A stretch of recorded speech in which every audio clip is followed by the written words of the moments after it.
Hello, everybody. Welcome to TLD Chat. Welcome to Tuesday TLD Chat. I'm starting to lose track of the days. It has been a long weekend, a long, interesting week. As you can see, or well, maybe not see yet, I'm in an interesting location. We have a fantastic guest today. We had a couple technical difficulties, but we are definitely off and rocking for a Tuesday, which means I'll turn this around. Thank you, Kara, for spotting that. The shop is open. We're TLD Chat. We're here every morning, 8 a.m. Pacific time, 10 a.m. Eastern, 11 a.m. Eastern time, and 4 p.m. UK time.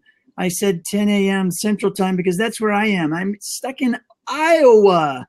Took my daughter back to school, and the car broke down halfway there, so I'm here for a couple days trying to take care of that stuff. So definitely good times, but we're the Training, Learning, and Development Community Chat and Conference, and we're talking all things learning and development, and we have an event coming up in January 29th and 30th, which is going to be a blast in Phoenix, Arizona, and we also encourage you to become a member of the community. TLD Chat will always be free and open, and we'll always be here for this hour, Monday through Friday. And we encourage you to invite all of your friends, but we do have a membership option that will help us grow and help us get you more value and more help in what you do, right? We like to talk about helping people do the work of training, learning, and development. It's not just because you have the title. Everybody in some form or another does some sort of training or learning and development, either for themselves or for others. And that's why we're here. And that's why we've started to just build a community around it. And with all of your help and support, we've been able to do that. And so, we'll just keep doing it as long as you guys are here and wanting to learn more and to advance your careers and to do this great work, then that's what we'll keep doing. But since we got a late start, I will leave it at that and say hello to our wonderful, fabulous guest today, Lynne McNamee. How are you? I am super fantastic. How are you doing? I'm doing great, and the shop is open. Maybe before we get started, I should set the stage a little bit. So I'm staying at my brother's place in Iowa, and he has 3 young kids, and the basement is the play area. And I thought, perfect, because that's what I do is play a lot online. So that will be where I'm going to set up today. And so I'm in the playroom and having a good time. So it is, I just tried to, okay, cool. Just getting last minute messages for the event. So we're having a great time in Iowa. It's a long story. If you follow me on Instagram, I posted some photos of our travels, and I don't need to go into that here, but we're having a great time. Where are you located, Lynne? I am in the Dallas area, so just on the north side of Dallas in Plano. Outstanding. Fantastic. All right, so why don't you give us a little bit of background on yourself and tell everybody who you are and what you're up to now that we know where you are. Thanks. Well, sometimes I don't know. And so I am the president of Lone Armadillo Marketing Agency, so full service marketing agency, really focused on B2B entrepreneurial companies who are looking to scale, going through strategic and digital marketing. So a lot of corporate marketing speak. So just really focused on making sure that people are identifying personas and really doing smart marketing, not just random activity, is really probably at the heart of what I'm all about. So started off in the branding world, shifted into promotional marketing with an agency in Connecticut, working with Avis, Hewlett Packard, Bank of America, and then shifted to my own agency as where I wasn't really focused on the digital space. And I was sort of like, this internet thing, I think it's going to be around for a while. So started learning about website design, SEO, SEM, social media, all things digital. So, but I'm also interested in how you bridge the gap from offline real world to the online universe. Yeah, fantastic. And so, we've been having a lot of conversations with folks about the connection between marketing and the L&D world and training. And I know you've got some experience in that realm as well, right? Yes. So I recently left embedded role as marketing director for Blue Water, and I believe you had Chris Bond, who's the CEO of Blue Water, on a few weeks ago. Really smart guy, and was great to work with him and the team at Blue Water. And so it was interesting because when I started working with them, they were originally looking for marketing analysts. And as having the conversations, I'm like, but what data do you have to analyze? So they just really didn't have an infrastructure to know what to measure, how to measure it, and then what to do once you had measured it. How does that actually circle back to continue to influence the business? So it really was an interesting, because I confess when I started, okay, full disclosure, sorry, please nobody take offense, but I was one of those people who's kind of like, yeah, learning, HR, all those people are just kind of down there in the back corner, and you only go there if you have trouble. And so it really was enlightening to talk to so many really smart people, really passionate people who were in this space, and all the specialties and approaches and everything behind it at the same time, which is part of where I think our conversation today is around.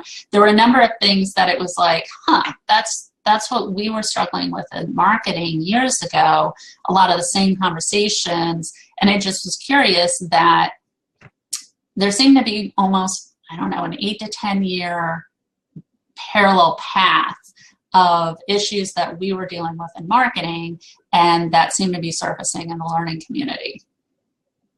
Yeah, and it's interesting. We often talk about L&D as a lagging indicator, or I guess somebody else used a great term either yesterday or last week that I really liked, but had a similar thought to it. And I had a conversation last year at TLDC 16 with Trish Ewell. Actually, it was probably before the event, but we talked more about it there, where she was talking a lot about her experiences with the IT world. Mm-hmm. So back, when IT first became a thing, right? When companies first started needing technical people, they kind of went through this weird phase of, what does it mean to be an IT person? What is that? Nobody really knew at the time, right?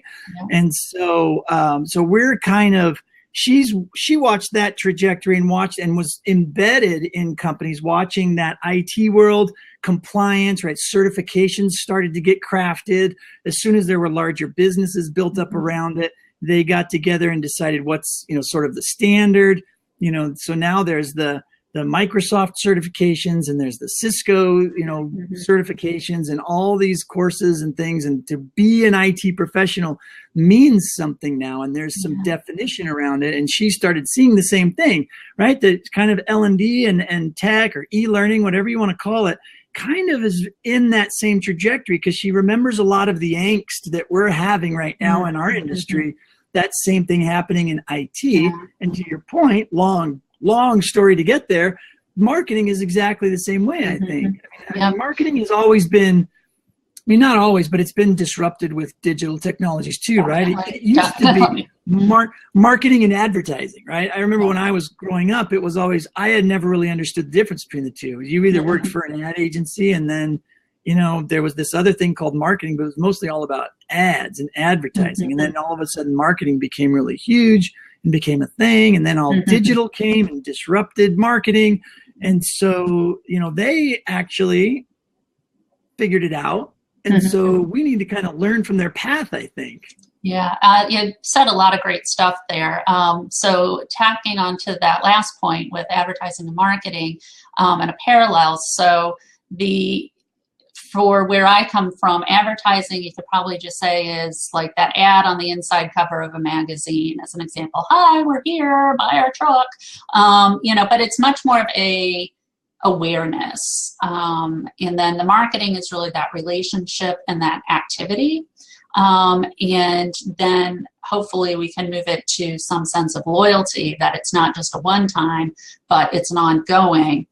So I don't know if this is fair, and I'd love to put it out to the community, but to really say, could you draw a parallel of advertising as that knowledge transfer, marketing as the behaviors, or excuse me, the competencies, and then the loyalty as the behaviors? And so is there some sort of parallel perhaps that can go along that way? And so for us, I was just thinking the same thing, and I think there are some parallels, and I think as a path and as a way to track how we kind of figure out this industry, that it might be something interesting to look at. And it's a great question to throw to the chat, I think, because I would kind of look at it, I think, maybe if we took it at a higher level, right, I would see marketing as kind of like the design work, the strategy work, the understanding of the business and L&D, right? And what coming up with an overall campaign, perhaps. And then advertising would be sort of the equivalent of, the training department executing on very specific things, the way advertising executes on very specific, maybe campaigns around TV and actually producing the ad and doing the ad spend or the magazine ad and all of that. It's the marketing that might define the whole strategic campaign, but advertising is only a part of that campaign, because it might be rebranding the company, it might, doing all of the research, doing all of the large high level strategic stuff. And I don't even know if that's really fair to say between advertising and marketing, but if it is, I think we can draw a similar parallel between kind of what L&D does from a really high strategic level to training folks, training developers, and e-learning from an execution perspective of that one element of a larger, maybe we start calling them learning campaigns, right? The learning experiences become learning campaigns that include many, many, many different elements. I don't know. It's just something to throw out to the chat. Yeah, and I think it's an ongoing discussion, and I respect the fact that, to point, I'm an outsider on this, but I think that having the discussions, because if we can then leverage what's developed in the whole advertising, marketing, PR world, that whole concept of marketing is that two-way, that relationship, so that it's not, because advertising tends to be, and unfortunately a lot of social media falls into the way a lot of companies execute, is I refer to as spitting at people, because it's just throwing information out at people, and it's not really working on that interaction. If we just throw in the user-generated content, which I know is also infiltrating y'all's world, that it's something we've had to take really into account. Web 2.0 is this, there's two people, there's someone else on the other side of the screen. And so just really, it's forced us to reapproach how we think about everything. And it's not having a campaign that we give for everyone. It's just a much more of that, okay, you're different, you're different, you're different. And instead of just looking at demographics, but really looking at personas. And just touching on a point you made earlier, I remember recently just taking a few steps back and going, UX is a whole separate discipline. That's what we've been doing this whole time. So it's just interesting how it does all evolve. But yeah, so I think it's a big thing for marketers, and back to that big picture. So, the whole Mad Men concept, and you've got all these people isolated in a room, brainstorming, and because they're the experts, they're coming up with these ideas, and they convince people you have to spend millions and millions and millions of dollars because you've got to do it. I mean, we're the experts, we know. And, they may have been right, but there was no data, there was nothing backing that up. And after a while, companies were just like, no, I'm not going to spend all this money. Show me the proof. And so the whole industry, I mean, we were becoming irrelevant. C-suite had no patience for us, no tolerance. We couldn't justify our existence. And I'm seeing, and I'm sure y'all are seeing and hearing some trends that go in a similar vein. I remember Elliot Macy making the reference last year after learning 2016 about how I think it was about 16 to 18% of the people who registered for his conference didn't come from the L&D space. Like nothing in their title, nothing in the department. They were more on the SME side. And so, okay, is that supporting a trend that is happening? And again, yeah.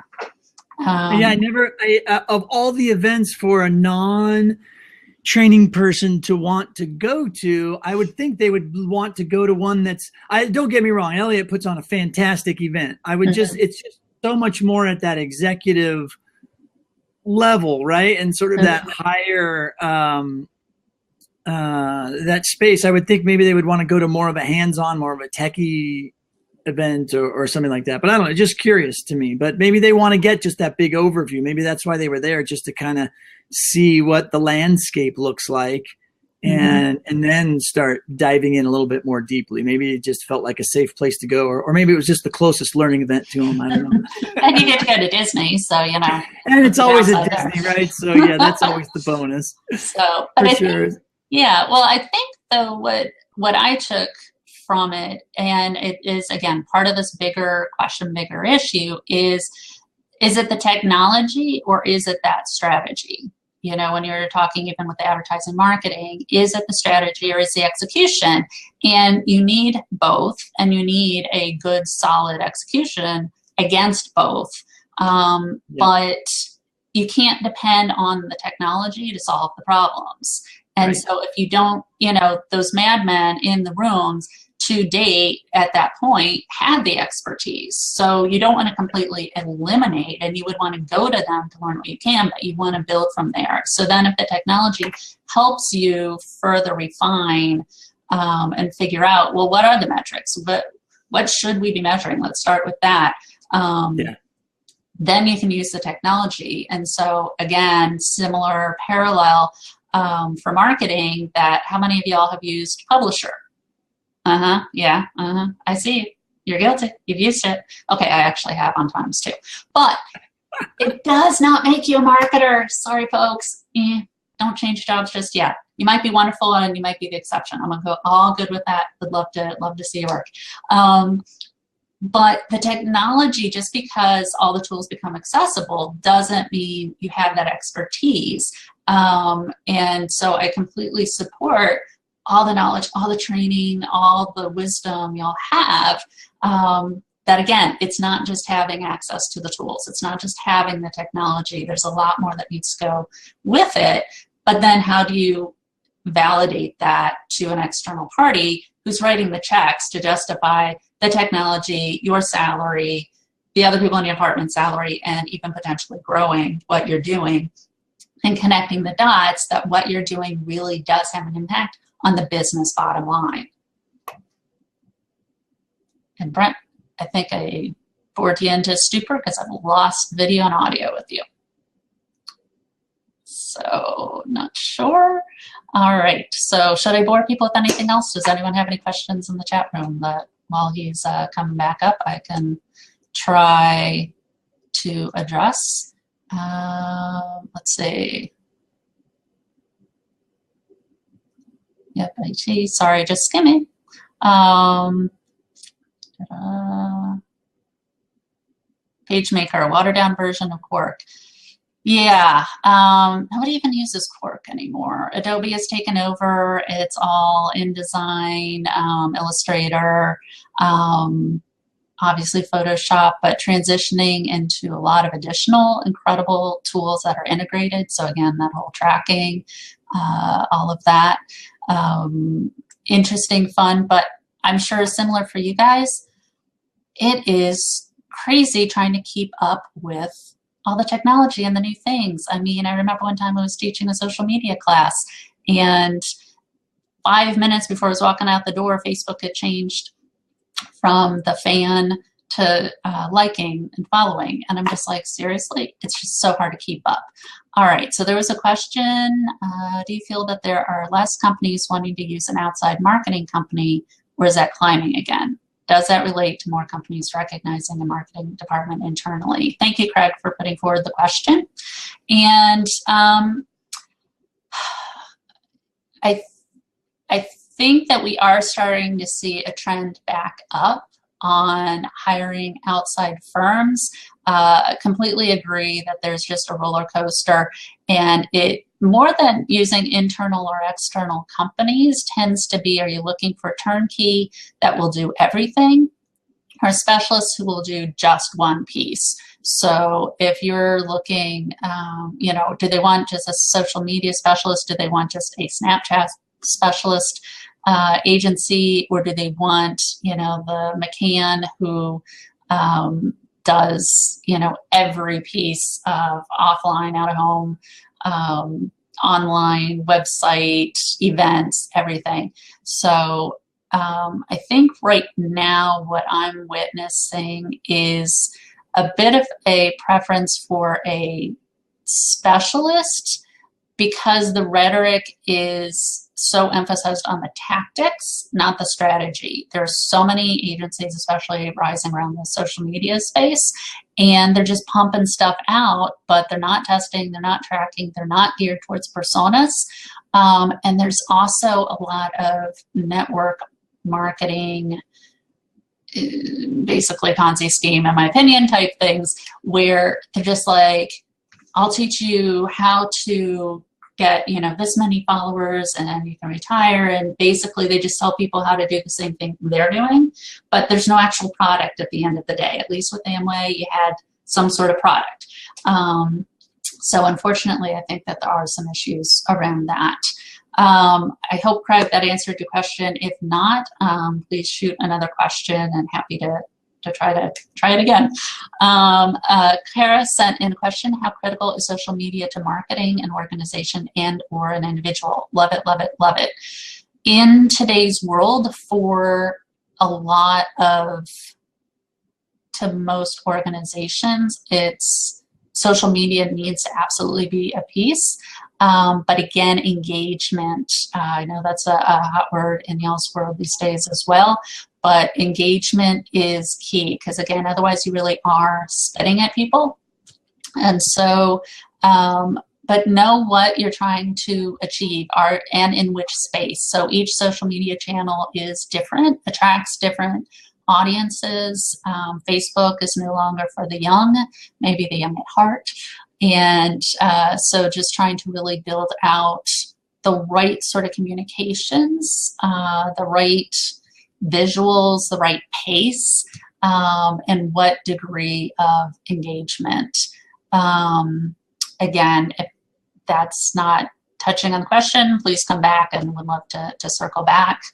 And then for B2B entrepreneurs that I work with, what 3 marketing tools would you say are must-haves they should be using? Love it, Marco. Thank you. So I confess that I am a HubSpot fan. And what I love about it is it's a fully integrated system. So if you have organizations who, you know, I think of a project where, for say, performance reviews, people were, you know, they'd collect all the data, and then end of the night, they'd go home, have to assemble all the information, bring all these Excel sheets together, run the calculations, try to dissemble it back out to everyone. Well, by the time they were doing it, information was outdated already. I know that's not exactly your space, but hopefully close enough you can go with me on that. So similar type thing with marketing. Okay, you have your website, Google Analytics type data, you have your search engine marketing data, you have your social media posts, you're doing landing pages, you're doing events, you're doing all these different things. So how do you bring all that information together? How do you test and track? So by having systems, so for the, what are the 3?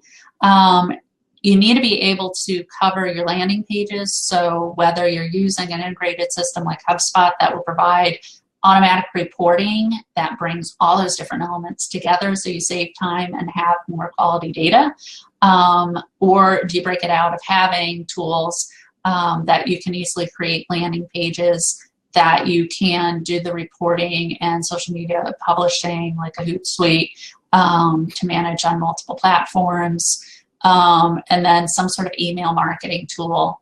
But again, with that, similar to social media, have a strategy, have a plan, know your personas. Don't try to be everything to everyone, because you'll be nothing to no one. Know what you want to say. Brett, glad to have you back. You're doing great. I say just, keep on rolling through it. Fantastic. I apologize. I don't know what happened, but I totally lost internet connection. So now I am connected through, I'm tethered to my my cell phone. So hopefully that connection will work out. But I'm glad you guys were able to keep things going without me. So that's the chat always pitches in. That's why we're a community. I could leave at any time and nobody would really care. It's all good though. So great questions. I clicked the button on that last question. Which of these others have you addressed already in the Q&A? So did the first, at least from my perspective, I did. Don't know if the community agrees. So had done about the outside marketing company from Craig, and Kara's question marketing, but had not gotten to Craig's question about personas, why personas seem to become more trendy lately. Have they always been a focus, and I'm just noticing it more because I'm focused on marketing, or is it a new approach? So Craig, appreciate that. And it's sort of the sort of thing that, okay, I drive a black Altima and suddenly I realized that 99% of America seem to also drive black Altimas, because it's in my consciousness. So can certainly appreciate that. And within the marketing world, personas have been pretty standard. Yeah, maybe 2011. It's been pretty fixed as what we need to start with, because demographics just are too broad. And in a similar way, it's sort of like everyone who's in this sort of job role is like this. And I think part of it that, for good or for bad, when we do testing and recruitment to try to find certain personalities, or even with our succession planning, that things that we're confining to that and reinforcing that there are, we're not necessarily doing ourselves entirely favors, but I understand from scaling an aspect of needing to do that. But the personas and what are the pain points, I think no matter whether it's learning, whether it's marketing, whatever it is, that knowing what the pain points are, where do people go for information, which really at the end of the day are the most critical parts of defining personas, that's going to be universal across. So again, if someone goes to like a book I was recently reading about different generations and working together, and millennials and Gen Z and just all these different styles of, they gave an example of millennials would go to their peers. They were given a task by their boss, and they go to their peers on social media and texting to source information. Well, that's not kind of traditional, but there's a persona. There's a where do they go for information? So are we designing what we're doing and the way we want to communicate it, back to that advertising marketing conversation of to be, kind of the foundation of Google. Are you available to be found where people are looking and when they're looking? Aren't personas in our lingo? I tend to think of what marketing calls personas, and they work really hard at understanding who their buyers are. Mm-hmm. We do a lot of the exact same work to understand who our learners are, mm-hmm. which then that always has intrigued me, that why do we reinvent the wheel, right? When marketing has already figured out how. And not just marketing, right? If you even take it back one step further, if you look at the sociology community, for example, mm-hmm. right? Mm-hmm.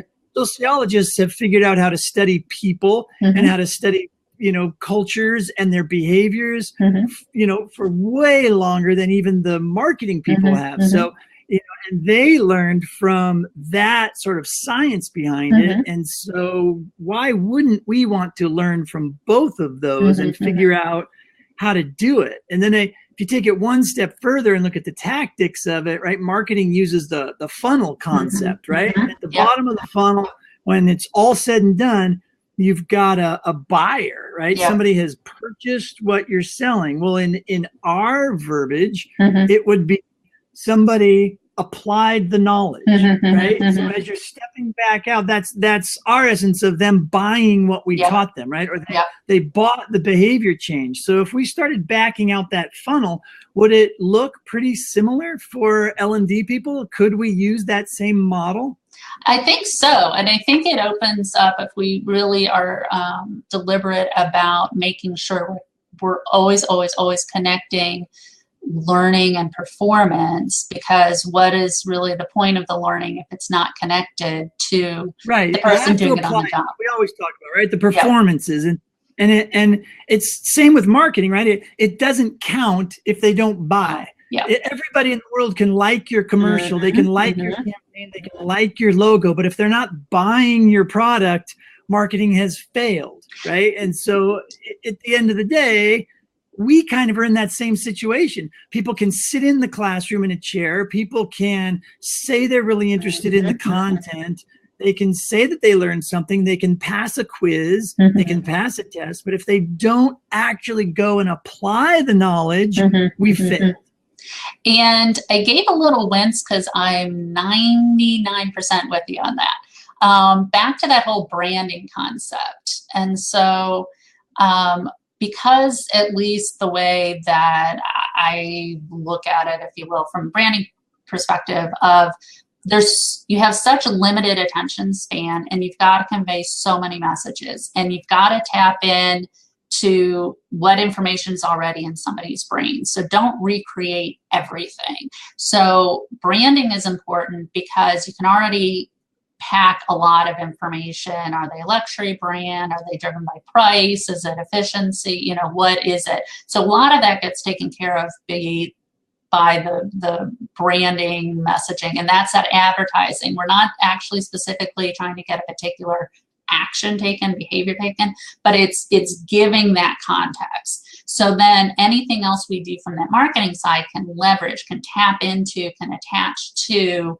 that foundation. So my 1% there was that even though someone wasn't ready to take that final step, they weren't ready right then. That's not to say they're not, or that they're going down an entirely different path and they remember something that you said or the training course offered, and now they can see a connection and they can apply it. So, so continually leaving that open. And I think with the personas, that's part of within marketing, part of what we do is that we have a whole huge thing around lead nurturing. And so it's not just today. And the failure, we do want to get it to close and hand off to sales and have them finally close the deal. But even just getting that word out, because, okay, maybe it's not me, but maybe, again, that social network or my offline network or whatever, I know someone else who will benefit. And how many, because we also have the whole thing of 7 touches. So back to the sociology, that it takes a minimum, the number generally now is considered higher, but it takes a minimum of 7 touches for someone to even be ready to hear your message, to say, wait, I think I've heard of you. Now what do you do? And so it's 7 times before they're ready to even say.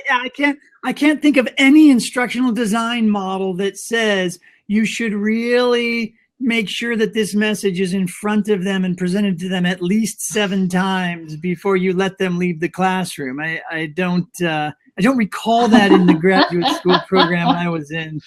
You know, geez, 30 years ago now, probably. No. So I think I forgot to put the button on this. Done answering.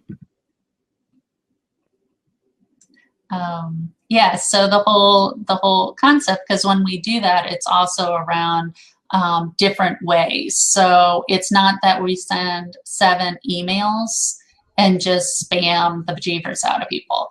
We will, a great campaign driving home years ago was There was a radio spot as I drove past the billboard, and when I walked in and got my mail, there was a postcard.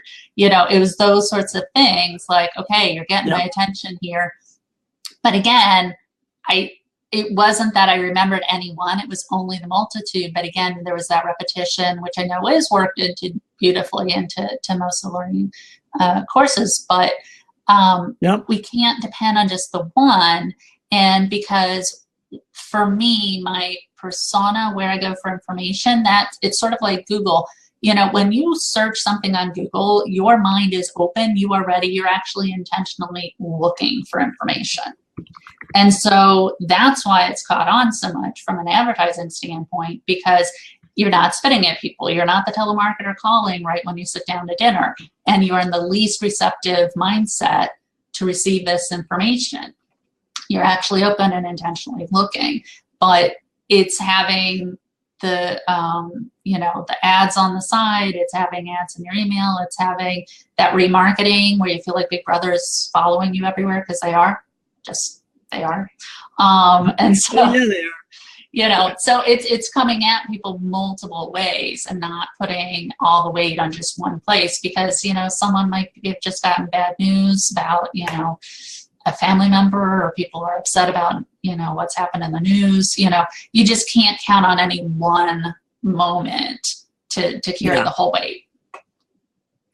Yeah, so it's interesting though, and I still think about this quite a bit from a learning perspective, and currently, like you said, it's like the spaced repetition piece is starting to catch on, and we're starting to do more with it, and we now have some interesting tools that allow us to create that spaced repetition, but it's kind of flipped in learning, right? And from a marketing perspective, because on marketing, it's like, let's hit them multiple times over a period of time, maybe spaced out, right?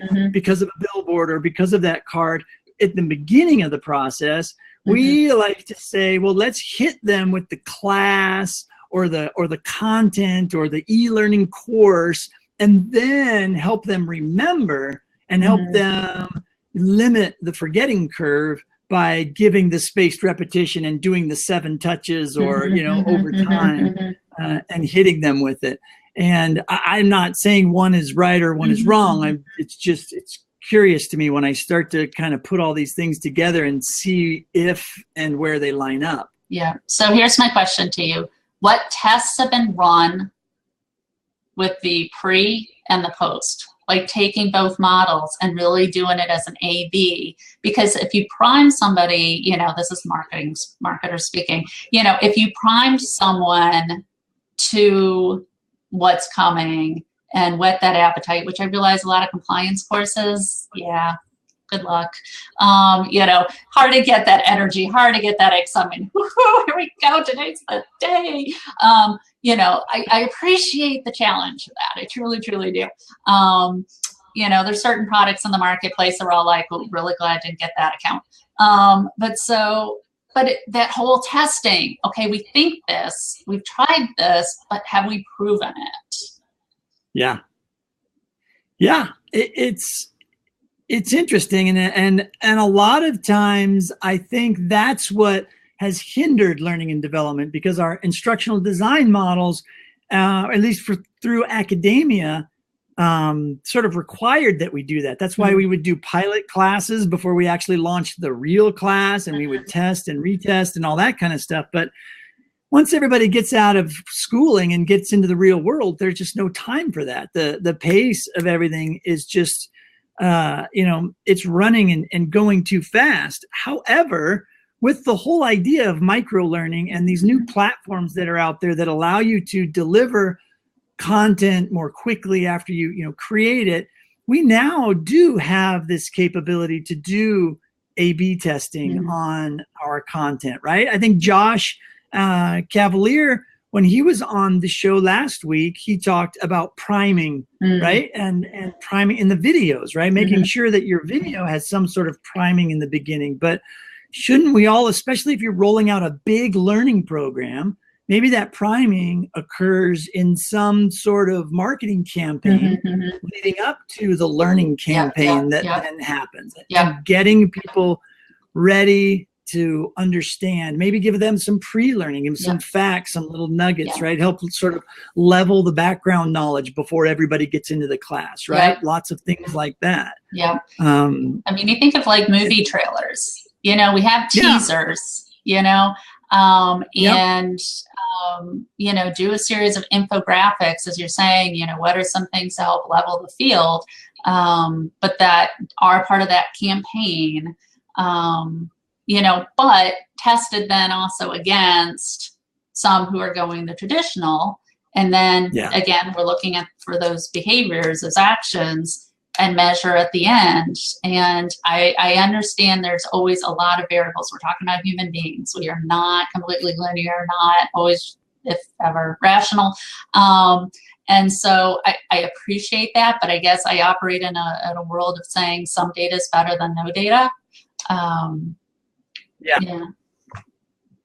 Yeah, I think speaking of rationality, so if nobody has read the book Predictably Irrational, it's a fantastic book. I think there's a follow-up to it too, but the first one that he wrote was really, really intriguing. If you haven't read it, if somebody wants to pop that into the chat from Amazon or something, that's a great book as well. And it speaks a lot to marketing, but I think it also speaks a lot to learning as well. I mean, and anytime you're dealing with how people think about things, how people make decisions, it applies to what we do, at least in my opinion.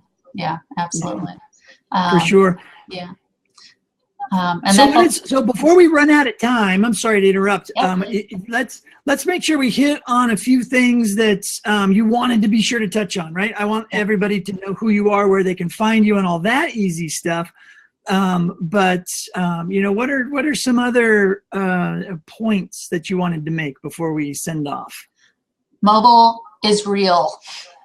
It's not. I mean, if you're here, I know I'm talking to the choir, but I keep telling people. So Google in 2015 laid out Armageddon was here. That if somebody's website was not mobile friendly, mobile optimized, they just weren't even going to show them in mobile search results. And the way that it all works, if you're not showing up in mobile Google search results, then the consequence is going to be that you're very soon not going to show up on desktop either. And that was because such the dominant amount of searches were already happening in 2015 on mobile devices. So, you know, I'll go to some of the different conferences or read some different things, and, you know, people are thinking about mobile, or how do I do mobile, or should I do, you know, invest in converting? It's done. We're there. And I think some of the just kind of the mindset with marketing, and again, this goes back to we had to prove our case. We had to start showing the numbers, because we were just about completely out the door as marketers from having any relevancy. Why not just use Publisher and do it themselves and save a whole lot of money? So starting with here are the realities and going from there. We have to be incredibly reality data driven in everything that we do. So that would probably be one of the biggest things, and just kind of that mindset from there. And then I think you and I have been circling a lot around this whole thing is motivation. What's the emotion? That for marketers is where we are not always proud of it, but you know, we go for the jugular. You know, some of the Board Panda or things that videos that you'll see, and even just commercials. I mean, this even goes back to the Folgers ads, and, you know, the son comes home from college and it's like, oh my gosh, I need, you know, tissues. You know, but this is how many years later I know it was a Folgers ad. I know it was a Folgers ad. Yeah. You know, it got the emotion. There was that personal connection. So are we trying to still keep things too sterile, or are we making it so it's not just personalized learning in delivering it, but is there something, can you choose avatars? You know, if someone is not making a comment, good or bad, a Kim Kardashian fan, you know, can you choose that you're practicing these soft skills with them and do it as a licensing deal? So now you've also got this entertainment aspect, so it's more engaging, you know, versus just your generic stick figure type character. So awesome. I love it. Excellent, excellent way to end. Besides telling everybody where they can find you and connect offline after the show, where's that? So my website is Lone Armadillo, Lone armadillo.com. So Lynne, Lynne at lonearmadillo.com would be the best and easiest ways. And you can get to all my social media places from there. Cool. Cool. All right. Well, thank you so much for hanging out with us today. I really appreciate you doing this. Appreciate it. Thank you for struggling through the technical stuff. That's always a frustrating challenge, but it's okay. I always just expect that there's going to be technical issues, and then it doesn't bother me because I was expecting it. And if I don't have any, it's a pleasant surprise, and we get to enjoy the hour. So either way, it all works out. But excellent. It was great. Well, So thanks for being here. Really, really, really appreciate it. And it's been great to get to know you too, by the way. Yeah, likewise. Just recently in the past, couple months now or whatever. How did we connect? Do you remember? I mean, or how did you find out about TLDChat? Actually through Luis. So when I was at Blue Water, that he and I had connected, and so he thankfully introduced me to you and what you're doing here in the TLDChat community. So certainly appreciated this time today and getting to know you. Yeah, this is fantastic. Yeah, this is my absolutely my favorite part of doing TLDChat is meeting new people. So and getting to connect and have these interesting conversations, right? Like the differences and where things are going, and people have such great different perspectives and viewpoints on what it is that we do. Mm-hmm. So having somebody like yourself that's not necessarily, from our tribe is always extremely valuable. So despite maybe how stoic everybody in the chat was, I'm certain it gave everybody food for thought, I'm sure. So again, thank you very much. Thank you. And thanks everyone. Keep up the great work. Love what you're doing. Thank you very much. Yeah, I'm going to go ahead and close your video, but you're still going to be in, and you can hang out in the chat and share some more with folks and answer questions if they have any. All righty? Excellent. All right. Thanks. Yeah, we'll see you later. Okay, everybody, that is a wrap for TLDChat Tuesday. Thank you so much for hanging out, everybody. And I don't have my soundboard today, so I had to make up for it with a goofy set. But come on, I mean, I couldn't pass up the lemonade stand. It was just sitting there, and it was just calling out to me saying, "Use me for TLDChat, Brent." So I had to quick set it up, and it worked out all right. At least I think so. But anyways, who knows? I'm going to be here stuck in Iowa probably for a couple more days. I was supposed to catch a flight home tonight. That's not going to work out for many different reasons. So it'll be interesting. I'll probably just have this set up for tomorrow and Thursday as well. So it'll be kind of fun. But again, I appreciate all the engagement and interactivity in the chat. You guys are awesome. Hit up the website, tldc.us. And if you love what we're doing here, you can support us by becoming a member and get all sorts of extra value add as well. We got some fun stuff cooking up. And if you're interested in meeting everybody in the community face-to-face, be sure to get TLDC 18 on your calendars, tldc18.com. Check that out.